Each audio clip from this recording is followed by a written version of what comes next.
It is great to see you, dude. I know exactly what you mean about Skype. We had some hiccups. It's all good. And it's just great chatting with you on Skype. It's been a while since we did the video chat. We've been talking on the phone a little bit, but it's nice to catch up. For sure. And just for the sake of Kurt, he knows a little bit about our history. I told him we coached together a little bit, but just like fill him in on whatever you want to fill him in on about yourself and, how you and I came to know each other, and we'll jump in from there, bro. Yeah, so I worked under Army summer of 2017, I think it was. We coached for the North Adams Steeplecats in the NECBL. He hired me as one of his assistant coaches, and him and Jonah Bayless, who was the GM and pitching coach, just, it was a really good summer learning from each other.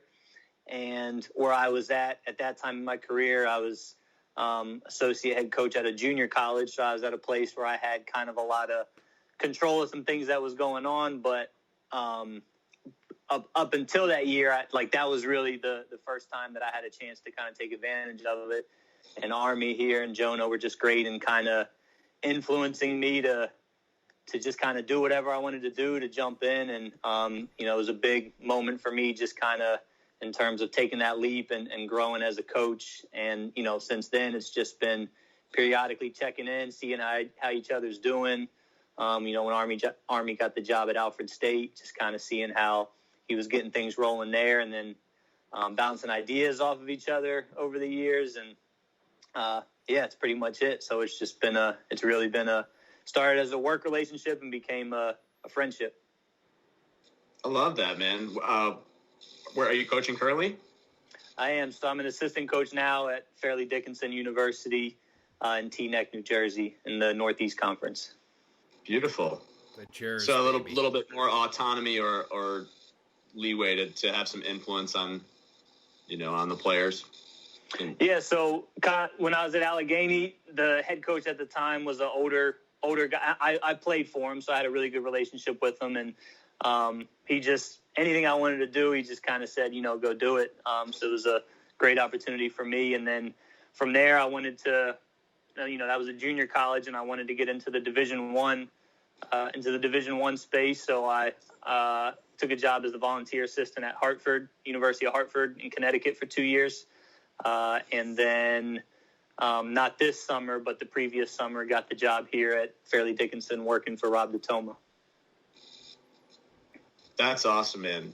Appreciate the context. I imagine having an experience as sort of a journeyman is common in coaching, right? But if you picked up several jobs ago, that you are learning from each other when you're coaching, and then being able to do that and create a community over time.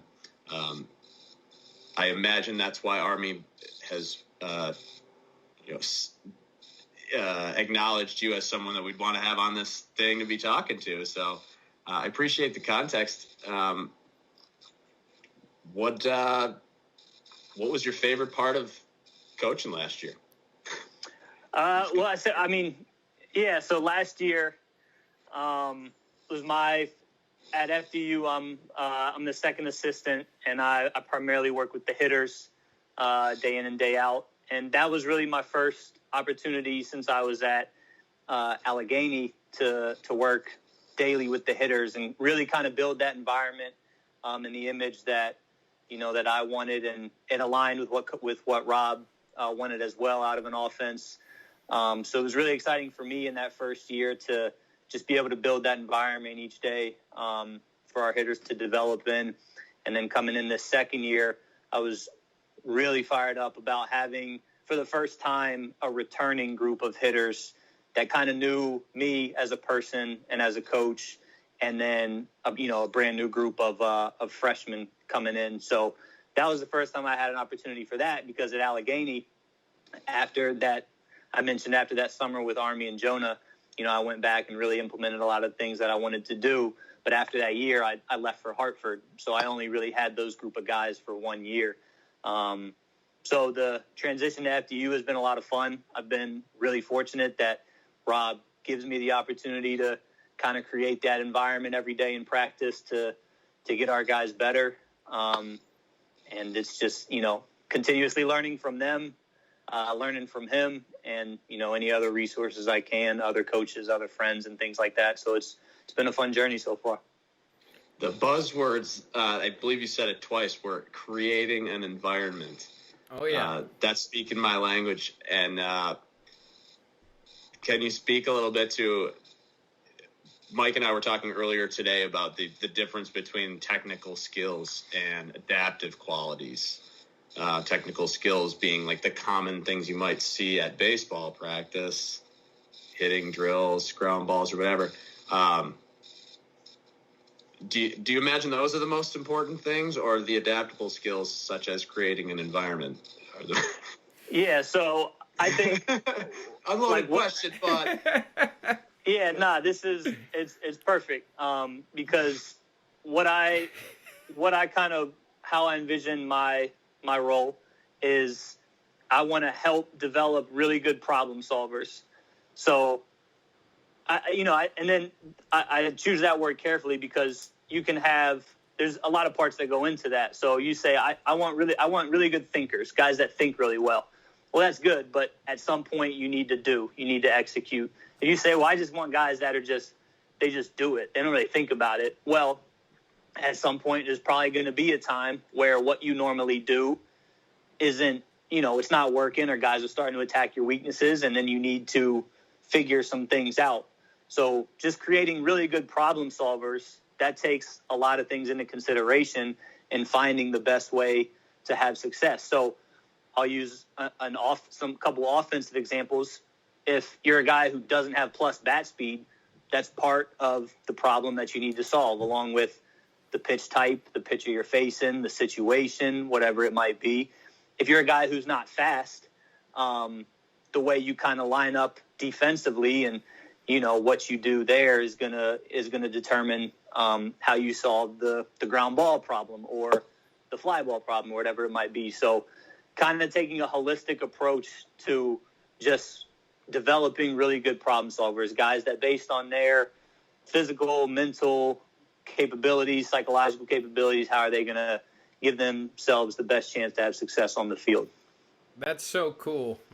Really well said, E, too. And what hits home for me is Kurt and I've been talking about lately in terms of these kind of factors of environment, right? The internal and the external. And like you're confronting internal, external, whether you're on the baseball diamond in the batter's box or you're at class or you're a 50-year-old person hanging out in Lowe's, whatever it might be the deal. We got this thing with Lowe's, Kurt, but up on every episode.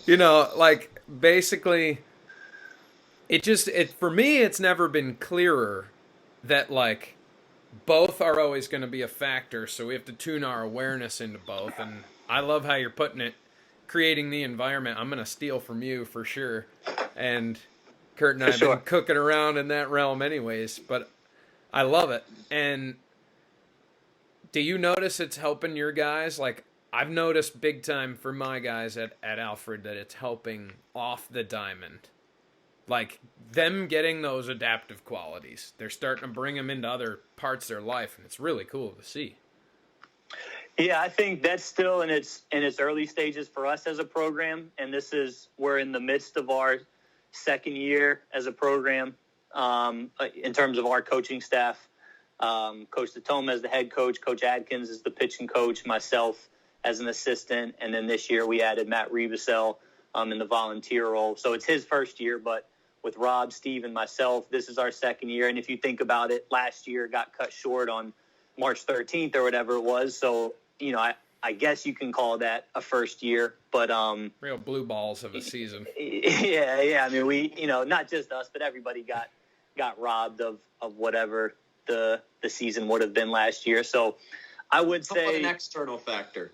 That definitely an external factor, yeah. But I would say we are working towards that, Army, where I think we know who we're getting when our guys get to the park. Like we know who each guy is as a ball player, but them taking some of those skills into other parts of their life the organization, having priorities and, knowing what to sacrifice and how to sacrifice it and things like that. I do think that's coming, but I would say, that's still a work in progress. So we kind of know what we're getting in terms of when guys come to the field every day, and we're just hoping that we can influence other parts of their lives as well with some of the similar skills that you talked about.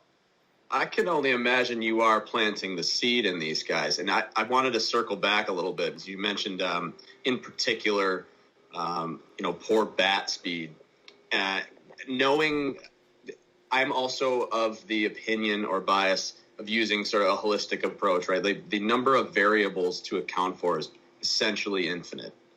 How are you addressing the minus skills or adaptable qualities in these players? Are you as a coaching staff grading them? Are you asking them to grade themselves?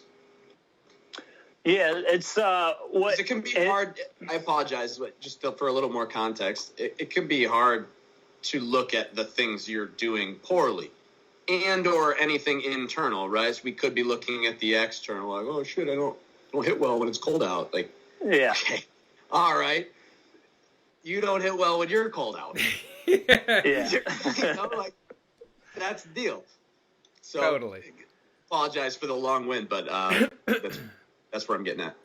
No, and that's part of, I'll say it again, I feel like I'm overusing it, but it does encompass so much. Creating the environment each day is set up to, one, we want to kind of create the game environment, so we want to replicate that, but then the different things that you're going to see in the game. So if you just say, this guy's hitting well in BP, well, okay, like what type of BP? Machine BP, coach BP, fastballs, breaking balls, like what is it? So we basically kind of run through this, not a checklist, but we run through these different phases and these different parts of the game that guys could potentially face, and we identify what they struggle with. And a lot of times, I mean, it is, they know it, or they're a little bit tougher on themselves, which I think is always easier as a coach when a guy's tougher on himself than when you think he needs to work on something and he doesn't. Whenever a guy thinks that he should be better at something, I think that's always a little bit easier. But we kind of run them through these various scenarios, and when they struggle, hopefully they're able to identify it. And then from that standpoint, it's about turning it into a goal for growth, like something that you can accomplish. So, when I send guys home with their winter packets, what they're kind of what they're working on, it has their daily routines, their strengths, their hot zones, and then some areas for growth.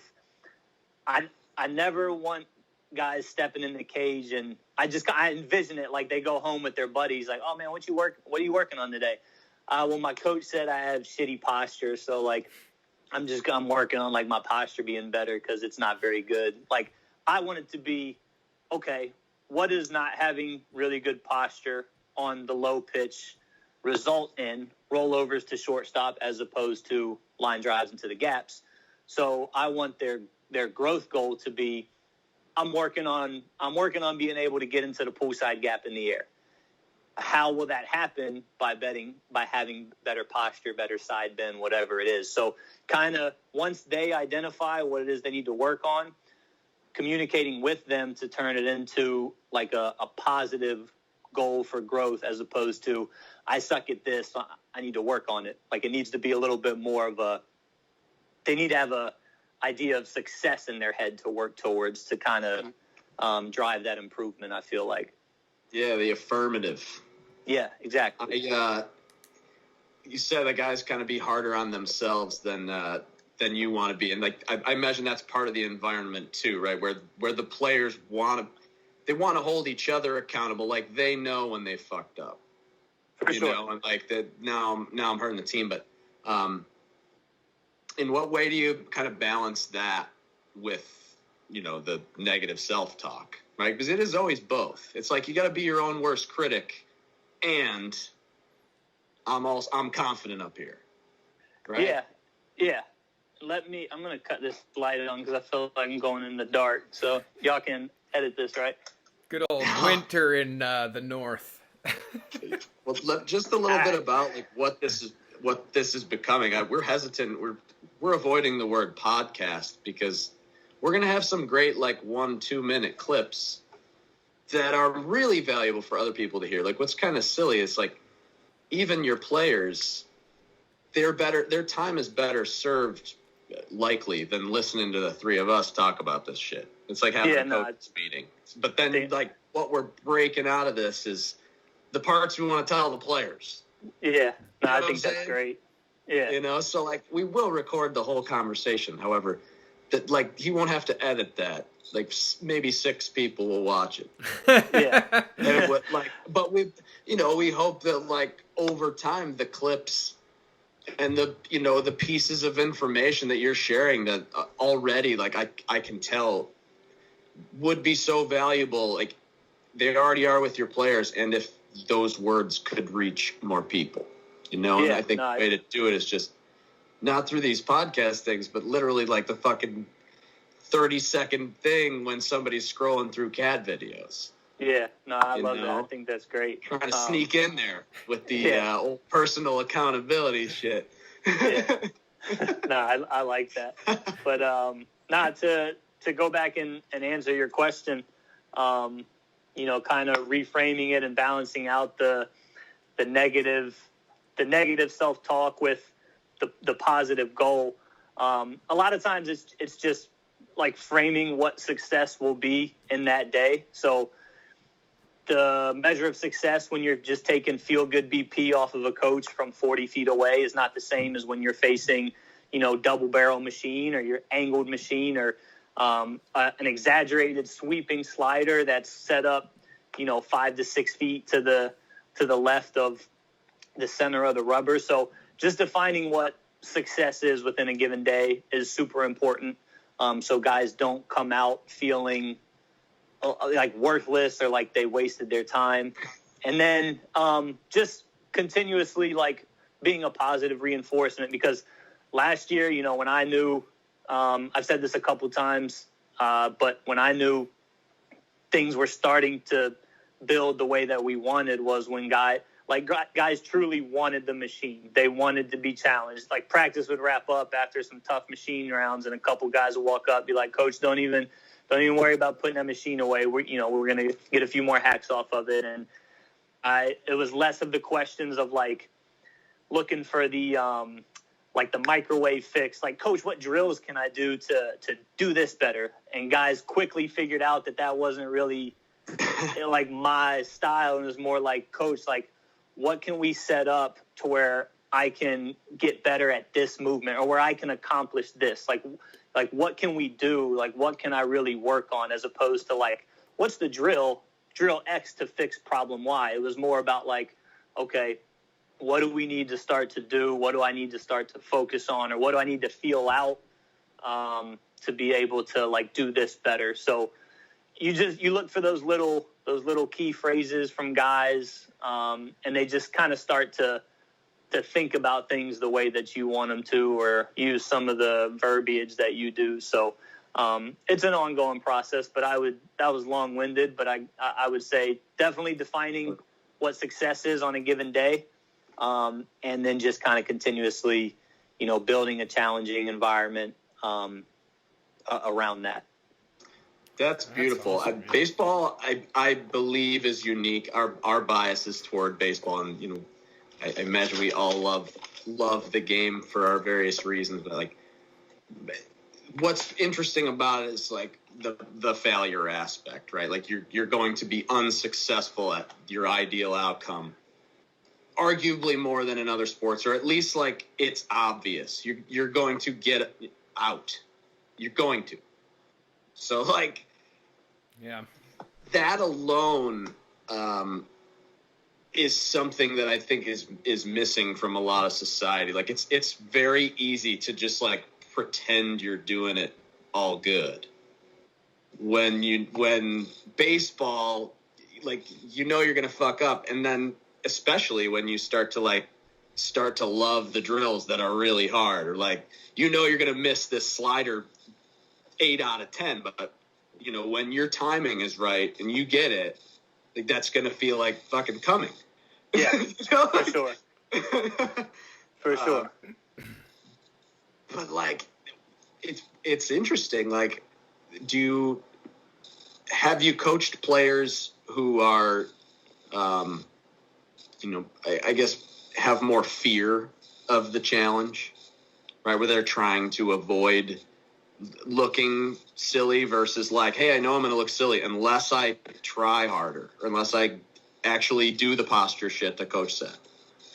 Yeah, and that's always tough. And I think I've had the guy who just has no interest in it, and I mean, I think it's a bigger thing too. Like they do fear how like failing in front of people.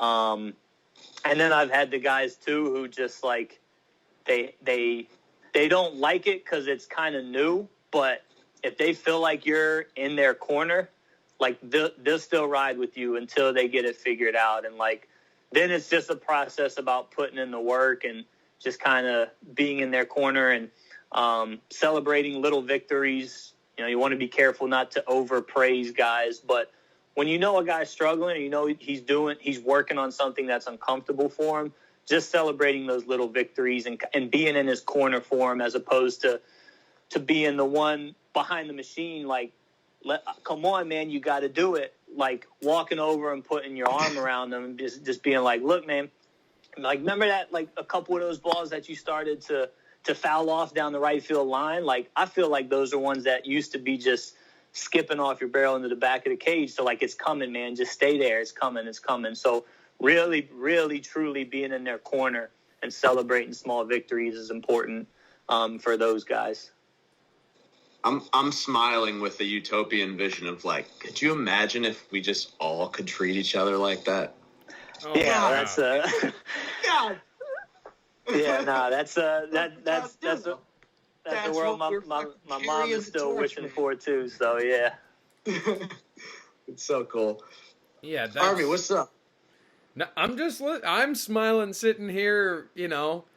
Kurt, one of my best friends, one of my best friends of the last few years, like just chopping it up, and it's so awesome. And I'm just listening to you, Newt, and it's like your players are so lucky to have a coach who considers these things like environment and celebrating these little victories. And you know, I'm happy in whatever way that, you know, we've helped each other over the last years foster better environments and be better for our players. And now I'm in this realm of just like constantly considering how to extrapolate this off the field for them, right? And make them aware that like, yo, you doing the slider 8 out of 10 times, just like you highlighted, and like tipping 2 of them down the line now instead of straight back, like that's the same as getting up earlier 2 days a week.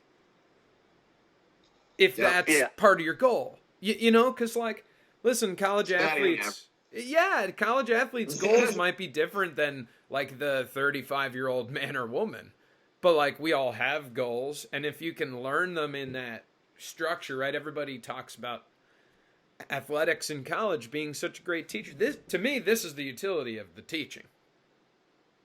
Yeah, and I mean it's first 100%. And what makes it's kind of cool because athletics gives us a springboard to really build these relationships with these guys or these women and guys or girls and influence their lives. But at the same time, it's difficult, and I'd be interested to hear y'all's opinion on this because we know, for the most part, the guys that we get, you know, on our team, they love baseball and they're so passionate about it, and that's what's going to drive a lot of their work. So the motivator is easy; they just love the game. So how do you get them to take that same kind of approach to other things that they maybe aren't as passionate about or like straight up don't care about? Like, how do we get them to take some of those same habits into areas where maybe they're not passionate about? And that's something that I'm still trying to figure out, because some of the greatest workers on the field that I've had in my 5.5 years of coaching college baseball. Phenomenal leaders, phenomenal ball players, love the work, love to show up early, leave late, all that stuff. But some of them there's other parts that they can't figure out. They can't figure out the schoolwork side of things. They can't figure out a relationship, a girlfriend, whatever it is. Like, so I guess I would say we're fortunate that we have the springboard to build these relationships and try to influence them. But how do we bridge that gap of here's the sport and the thing they're super passionate about, to how do we get them to take the same mentality into the other things that they might not care about right now? So I'm interested to hear y'all's thoughts on that. That's an awesome one. Kurt, why don't you take first lick at it? I'll clean up the scraps. So my background is like coaching fitness and movement, as far as like attempting to provide a holistic like wellness approach for people. And I will say first, it's funny you said, I'm still trying to figure it out. Like, I imagine we always will be. And what I'm starting to recognize, especially in the last year and more so since COVID, and Mike and I have been kind of undertaking some projects together, is like, my ability to respond is me. You're doing what you can do as far as like continuing to craft and create an environment at baseball. I guess I'm curious in terms of like, this is in no way intended to put you on the spot, but like, what are you and the other coaches doing as far as like personal practice to just be role models for the guys? Because ultimately, like, they're still 22-year-old dudes. So was I. So yeah. I was a fucking dumbass 20-year-old, and like, things turned out okay. I fortunately had like great influences. Some that I came around to, like, you know, at Ithaca, Coach Val and I didn't get along at all until my senior year, and now we're buds. You know, and sometimes the maturity takes a little while to come around, but your influence, I imagine, is always there. So yeah, what's life like for you and the other coaches in terms of that's a great point, and I do think, especially, you know, Rob sets the tone as the head coach, just really being about it every day. And I mean, that might sound kind of cliche, but just showing up to work. And nope, it doesn't. We're working with that right now. Not cliche. That's what it's all about, son. Yeah, just showing up to work. You know, being there when you need to, making certain sacrifices for the guys, whether it's, you know, that a guy wanted some extra work and he ended up changing the time on you because he had to meet with the teacher or something happened, and just trying to be there for them. And it's also tough because they don't see some of the other stuff. Like, I think we've all sat in some type of meeting, you know, administration, academic, compliance, whatever it is, where it's not at the top of the list of things that we want to be doing, but we still go there, and, you know, it's part of the job. So I think, and some of it's being honest with them too, like, just, you know, being like, man, we had this compliance meeting, like, it was a half hour too long, but, you know, it's just part of the job, and just kind of being honest with them about some of the things that we might struggle with or not enjoy, but still do, not to sit up on our high horse or anything, but just really try to level with them. Because I think sometimes, good or bad, they don't see everything that goes on in the life of a college baseball coach. So just trying to give them a little peek behind the curtain without you never want to be that person that talks about how hard you work, right? If you talk about how hard you work, you probably actually don't really work that hard. Like Gino Auriemma has a quote about that. So you never want to like jump down people's throat and tell them how hard you work, but just finding a way to let them know that there's some things that in your job or your life that you don't love, or that you're not doing very well, but you're trying to figure out, I think makes you seem a little bit more human to them. And, you know, hopefully they can identify with that. And I don't know, I truly don't know. Hopefully subconsciously some of that rubs off on them, and, you know, they're sitting in their room like, man, I do not want to do this homework right now, but I know I have to. So I just having some honest conversations with them, being human, being a role model, but still not trying to come off as a perfect person. I hear that, man. Like that is piggybacking right on, your question to me.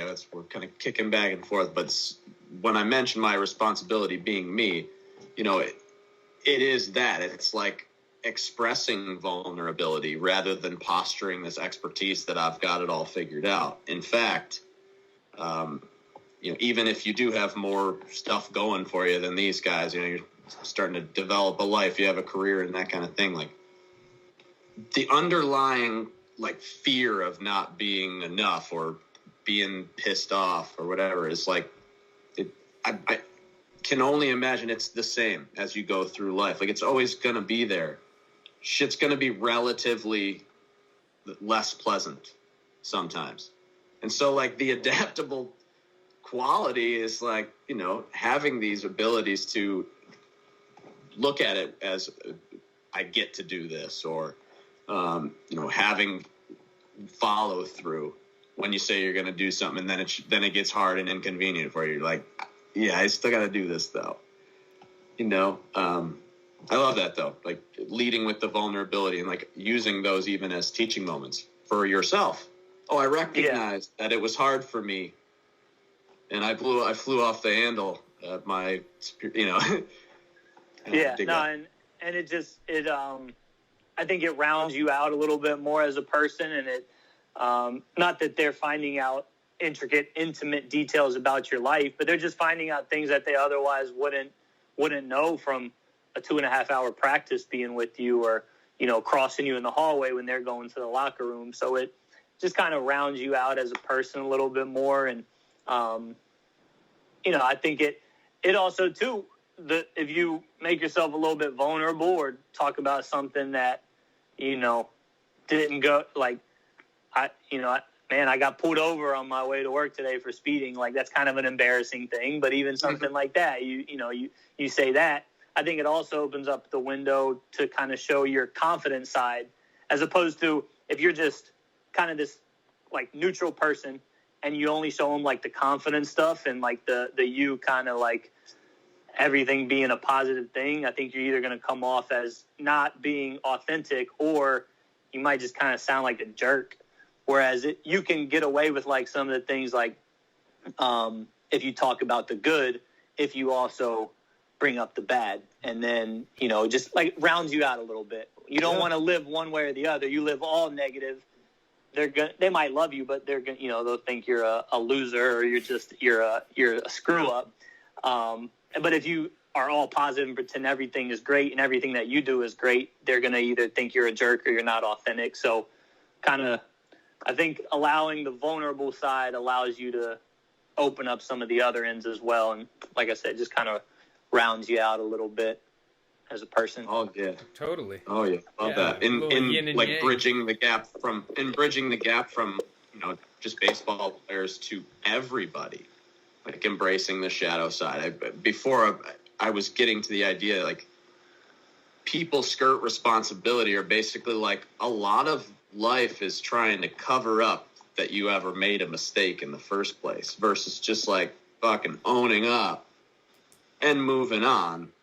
That was miscommunicated. I looked and I fell short in terms of I was indirect with my communication, and then the error went away, and then my boss says, what happened here? And somebody else made the mistake, versus just me being I miscommunicated, but I'm going to get better at it. Yeah. And it's such a crazy thing. People need to know that the shadow side will always be there. And by facing it and being real with it, it's the only way to round those edges, like you said, or, round you out as a person. For sure. And I think, if you look at the role of a coach to player. So as a coach, we're evaluating we see these guys fail every single day. We see them be vulnerable every single day that they step on the field. So we see them have success too, but we see them we see them make errors. We see them struggle at the plate. We see them get frustrated. We see them struggling in class when we get their grades back. We see when, something happens and they miss a payment on their rent wherever they're living. Like, we see all of this stuff as coaches. How often do players see us like failing or coming up short? Because there's the wins and losses, but like really that's kind of a team thing. Like, they don't get to peek into our lives and see where we come up short. They don't know when I mess up an apparel order. They might not know when I forget to bring something out to the field that I was supposed to for setting up the field. Like, they don't really see all of these things. So giving them a peek into some of our shortcomings kind of evens the playing field a little bit, because we're constantly evaluating them and seeing where they come up short. So it just gives them an opportunity to see the same from us. I love that. How about even with regard to managing the team? Perhaps made a poor coaching decision. Like, what's the environment like around that when it just became obvious that the coaching decision was, Yeah, and then so I would say, like, I stand corrected there. That is a situation where they would see, man, coach, he should not have brought this guy in to pitch, or we shouldn't have been in this defensive alignment. So that is a situation where they see us coming up a little bit short. Or I would say if that's the first time that they're going to see us come up short or fail, it's going to be very hard. It's going to be harder as a coach to approach them and address them and say, hey guys, I messed up, because you never had to do it before. Whereas if you've kind of like, dropped little pieces in here and there when you haven't done well, then when you do mess up, it's a little bit easier, I think, to get in front of those guys and being like, look, we messed up. We went with what we thought was the best decision at the time. It turned out to not work. We'll be better moving forward. I think it becomes easier in those moments to face it. Sure. That's a great You have more of a balance in terms of like a real connection with the players, like you're saying. It's not this coach-player thing. It's like really co-mentor. Yeah. Yeah. I love it. Wish all coaches were like you guys. Yeah, that's such a good one. Unfortunately, I had some good ones too, But yeah. Lots of kids are deprived of such. We, us three would most likely not be sitting together, negation acknowledged, if we didn't have some good coaches along the way to help us out, at least get to where we are now. And just knowing that for all of us, no matter who we're coaching, baseball players or not, that lets us have access to some tools that most coaches, well, not most, but many aren't using, right? And people are lucky to get. I love the talk about vulnerability. I can certainly speak from experience. It's something I'm trying to improve on with my team, is just I let them know at the beginning of the year, and kind of this has been evolving, but weekly, if not daily, or whenever I meet with them, like, hey guys, here's what I'm working on today. Here's what I'm paying attention to today. Yeah. For myself, and I've found it really effective. So I think you're super right, and I have never heard it put together the way you did about the like in-game mistake specifically, but that makes so much sense. That if you're not being vulnerable, that's far less forgivable. Right? Because everybody cares so much about winning. You're like, oh, gee, why did we have Bundy on there? What the hell are we doing?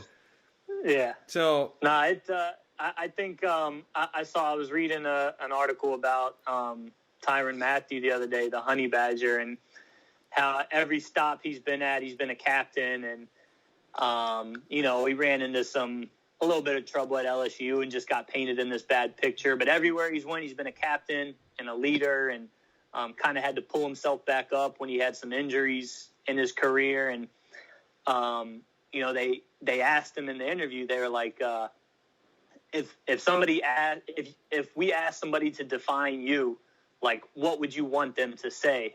And you would think the typical, like, oh, I want them to think I'm you think about football stuff, like I'm versatile, or I'm tough, or like I don't back down, or I'm this or that. And like the first thing he said was he hopes that people would say that he's sensitive.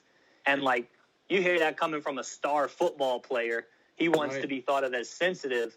It's just really eye-opening that a person who's looked at as a leader, that's a quality that he really values. And it's not in, I think, maybe like the connotation of the word is different for each person. It's not being insecure. You're not insecure. It's sensitive. Like you can meet somebody where they're at. You can be empathetic. You can have a conversation. You can be okay talking about some of the areas you need improvement, whatever it might be. So that was something that just really stuck with me. The most macho sport with a guy who plays defense, who throws his body into people for a living, wants to be seen as sensitive. I just thought it was really eye-opening. That's a great pickup. Holy shit. I love that. I'm down the rabbit hole currently. I'm attempting to be a word and language ninja. And when I hear the word sensitive now, all I'm thinking about is the root of sense. And what we're talking about with being able to notice the situation. Paying attention. I am sensitive, so I'm adaptable. I notice an accurate reporting of reality right now, and my ability to respond to it. That's what sensitive is to me. I think that's a great way of laying it out. Just being aware, emotionally aware of the situation and kind of how to respond. I've never heard it like kind of put together in those words, but I think that's a phenomenal way to look at it. No, that was the first time ever saying it. It took the conversation with you. See, like that's what we're doing. That's the point. Yeah. The filtration of, Yeah, 20 people might watch this hour-long clip. Right. We were saying before, something I thought was a cool phrase for a while. It's like nobody does cool shit alone. And then in our like rabbit hole as word ninjas, you're like, let's keep things in affirmative though. Like you can do cooler shit with a community.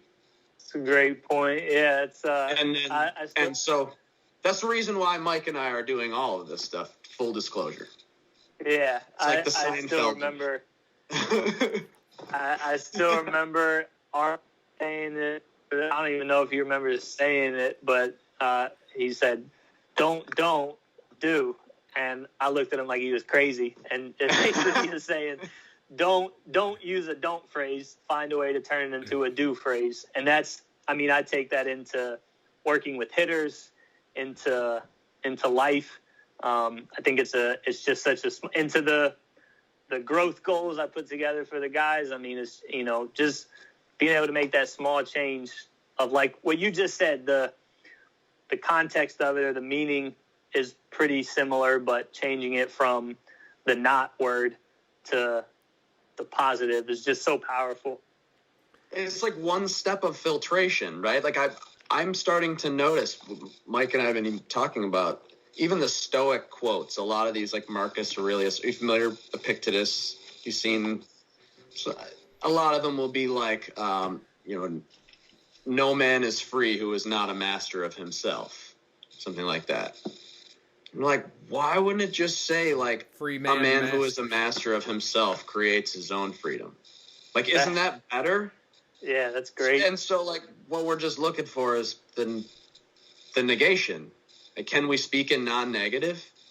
And because Mike and I are talking about it, like we're more likely to engage in the rep when we're talking to each other. And then when we tell somebody else about it, like they'll hold us accountable. Oh, negation. That's what a community and a team does. That's what, like I said earlier about your players, like they're holding each other accountable. That's why they know when they fucked up. Yeah, and speaking the same language as a program, as a community is powerful too. So getting them to identify that and take stock in that is huge. That's I think that's a big time sign right there for a program or whatever your community is, that things are moving in the right way. And even just like to kind of like if you said that phrase about, like no man being free, and if you say that, it's like, to me, when I hear that, that's almost like the end of it. I'm like, damn, like that sucks. But then if you say it in the positive way, it's like, oh, okay, well, how do I get to that point? It's just easier to follow that thread, to use, the name of y'all's company as kind of an analogy or a symbol. The positive, I think it's easier to follow that thread and think of the next thing and think of an action, as opposed to just accepting. The negative doesn't really give you a direction. Sure. And I actually heard somehow I've happened upon a clip of one of Russell Wilson's like personal development coaches, and said his number one thing of focus, or at least at the time the video was recorded, was non-negativity. So like he mentioned specifically, what we're saying is not positivity. It's just the absence of the negative. So like if they're getting their shit pushed in late in the game, whatever, like, okay, we know this sucks, but everything out of his mouth is going to be non-negative, which I thought was like maybe easier than the sunshine and rainbows, or like, trying to be the perfect person to your coach or to your players. Yeah, and nobody, I don't want to say nobody, I don't think too many people want that I don't want to say unreal. I don't think anybody wants that like fake positive guy around. Like nobody wants a guy when everybody knows things suck right now, or they're not going how you want to. The person who's just gonna be like, "Hey, it's okay. Like it's fine. Like, nah, man, it's not." So, but like, what do we do about it? Like, we can still work towards something. But I don't think I think very few people want that like fake positive energy, because it's just not real, and it doesn't give you anything to work towards. It doesn't give you criteria. It doesn't give you a tool. It's just kind of, it's phrases. It's just words. I mean, that fake positive, or that not being in the moment and actually identifying the situation for what it is, I don't think that's productive either. If you're down 27-3 or 27-6 in a football game, everything's not okay, but you can still do something about it. If you're down 8-0 in the fourth inning, like, everything's not great. There can still be something done about it, but it's like, you want something that's going to be purposeful, and not just the guy clapping his hands and pretending everything's okay. That doesn't really give you much ammo either. Sure. One of my favorite things about baseball is, the fact that, like, no matter what, the pitcher's got to throw it to the hitter. Where in football, like, there is a time where the game is essentially over. And, in college basketball, they try to prolong it for a really long time. But, like, in baseball, it's like, I'm still up. I'm still hitting. It might be 9-5 or 9-1 in the ninth inning. And 8 guys could hit home runs. This is still your opportunity to get better or not. Yep. Right. No, for sure. For sure. And then, it's like, you said it, it's easy to just kind of run out the clock and hide if you want to hide or whatever. But, it's not really, you can't avoid it in baseball. Like you said, you have to get those outs. The outs have to be recorded for the game to be over. I always thought that was so profound, man. Like, so many, like, ethos messages in baseball that other sports seem to be absent of, but the game. Anyway, what's up, Mike? We're running the conversations as usual. Mike's the best listener. I love to listen, and I'm the best rambler. Well, Kurt and I had a great conversation this weekend. He came to the house with his wife, and we were all hanging out, and his son, and we came to this realization that, like, he lacks an inner monologue, so it's just outward, and I get to be part of his filter, which I'm grateful for. So it's reps for me and reps for him, and again, I'm just fully enjoying my heart is full watching you two guys have great conversation as two people who've never chatted before, which, again, why we invited you, E. I knew we would, but I concur. It's been really fun for me.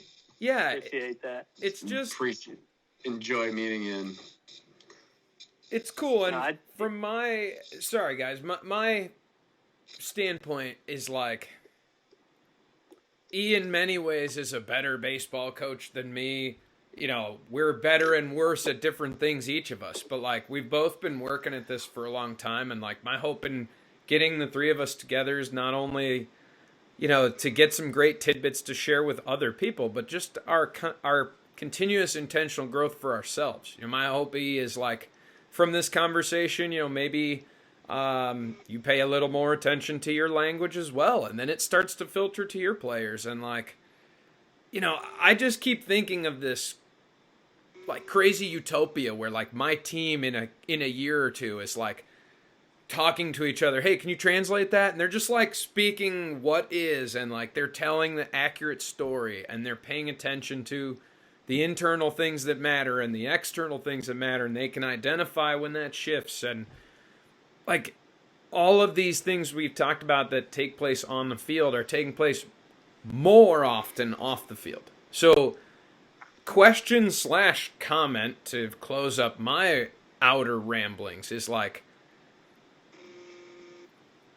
how can we, and question for all of us, encourage the college athlete or the anyone to practice outside the designated activity? Right? Outside baseball practice. Kurt's client, outside the exercise class, or now the exercise program that they might be doing at home. Right? Replace that with whatever. What's your strategy so far, E? Well, I think opening up opportunities and allowing for guys to be themselves when they are at the baseball field, making them feel like just them as themselves is okay, and giving them space to talk as opposed to, hey, just listen to these things that I'm trying to teach you.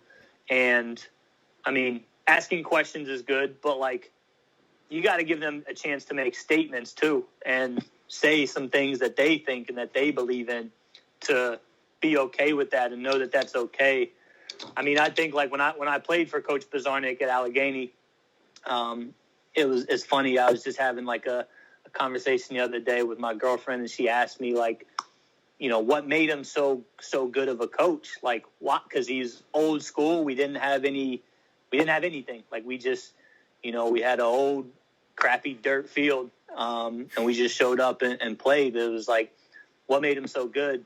And I truly felt like I could just be myself when I went to the field. And I mean, he believed in us, but I didn't really, and I'm not talking about competing, but like, I didn't feel like I had to act or be a certain way, like flip a switch, like, okay, now I need to go be Ethan, the baseball player. And then once practice was over, like, all right, now I can be myself again. Like, that can be exhausting, man. And playing for him, I felt like I could go out and be myself, and I could say things, and they, you know, like they would be heard, and it was appreciated.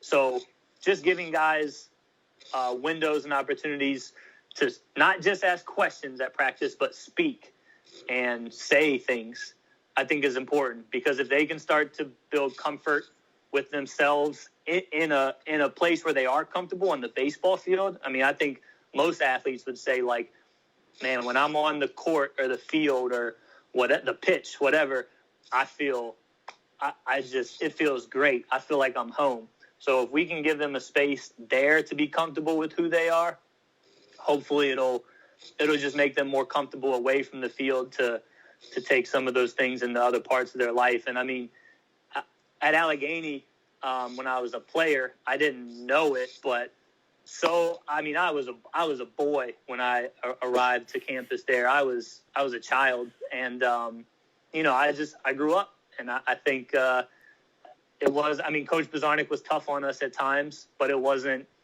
You know, it wasn't the military. It wasn't you do things this way and that's how it's done. And I grew up I grew up because I had opportunities to be myself in a structured environment.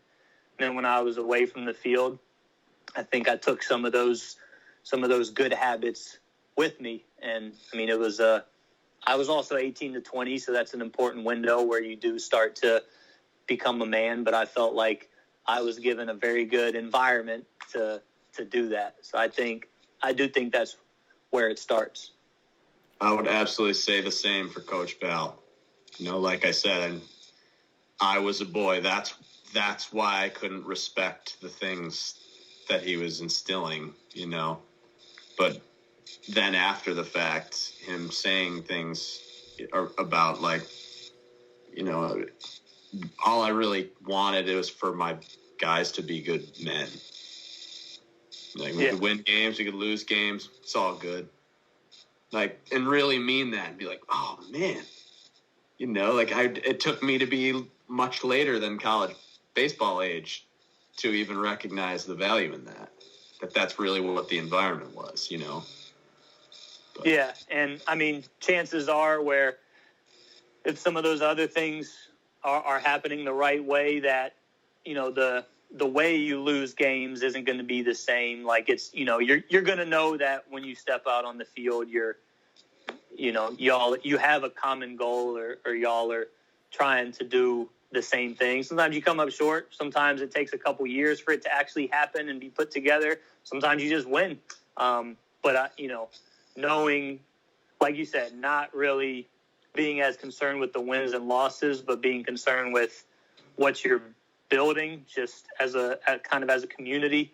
I do think some of that other stuff. Now you need to know technical parts of the game. You need to know situational parts of the game for sure. But if you have kind of a common goal and a good foundation every day you step out on the field or you step onto the court or in the weight room or whatever, I think this stuff is more likely to click and come together. No doubt. Yeah, that's the mission, right? I know we're all trying to do that every day, and I'm just lucky we came across each other in our journeys. It's super random how we met, and it's so awesome. That's still by far the most fun baseball season that I've had as a coach, and probably will, just in terms of having you and JB on board with me, man. That was fucking... Yeah, man, it was a blast. Oh, that was so fun. But, I mean, I could talk to you for hours. I feel like this is probably a good spot to wrap up for now, and you can be another guest anytime, my friend. I'll tell you that much. I appreciate that. Yeah, this was great, man. I enjoyed it, and appreciate y'all sharing ideas, sharing thoughts, and then giving me plenty of room to talk a lot as well. So really appreciate the opportunity. Yeah, I know you helped connect some dots for me. Yeah, man, definitely gratitude for you. Hopefully we chat again. Yeah. Appreciate it. Sounds good, guys. Thanks, brother. I'll give you a call soon. We'll chat it up. All right. Sounds good. See you guys. Yeah.